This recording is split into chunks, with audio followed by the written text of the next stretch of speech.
বন্ধুদের সঙ্গে তুলনা করতে গিয়ে কত টাকা নষ্ট হচ্ছে। আজকের সোশ্যাল মিডিয়ার যুগে অন্যের জীবন দেখে নিজের জীবনকে বিচার করা খুব সহজ। বন্ধুর নতুন গাড়ি, বিদেশ ভ্রমণ, দামি মোবাইল বা বিলাসবহুল জীবনযাপন দেখে অনেক সময় মনে হয় আমারও এটা থাকা উচিত।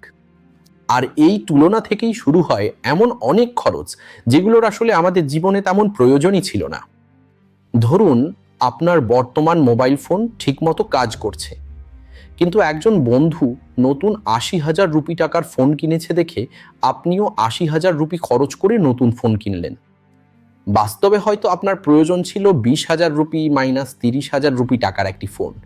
শুধু তুলনার কারণে অতিরিক্ত ৫০,০০০ রুপি খরচ হয়ে গেল।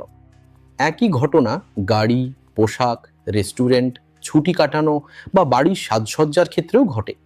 সমস্যা হলো, আমরা অনেক সময় অন্যের হাইলাইট রিল দেখি, কিন্তু তাদের আর্থিক বাস্তবতা দেখি না।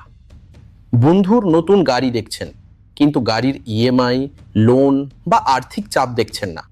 ফলে নিজের সামর্থ্যের বাইরে গিয়ে খরচ করার প্রবণতা তৈরি হয়। এই তুলনার সবচেয়ে বড় ক্ষতি শুধু বর্তমান খরচ নয়, হারিয়ে যাওয়া ভবিষ্যৎ সম্পদ। ধরুন, প্রতি বছর শুধু অন্যদের সঙ্গে তাল মেলাতে গিয়ে অতিরিক্ত ১,০০,০০০ রুপি খরচ করছেন। যদি সেই অর্থ নিয়মিত বিনিয়োগ করা যেত, তাহলে দীর্ঘমেয়াদে সেটি কয়েক লক্ষ বা তারও বেশি টাকায় পরিণত হতে পারত। অর্থাৎ আপনি শুধু টাকা খরচ করছেন না, ভবিষ্যতে সম্পদ তৈরির সুযোগও হারাচ্ছেন।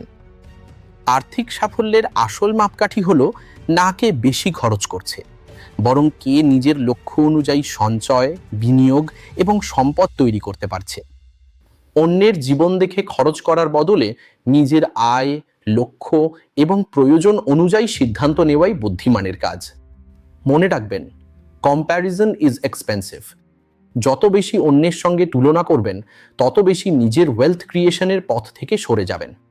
অনেক সময় ধনী দেখানোর খরচই মানুষকে সত্যিকারের ধনী হতে দেয় না।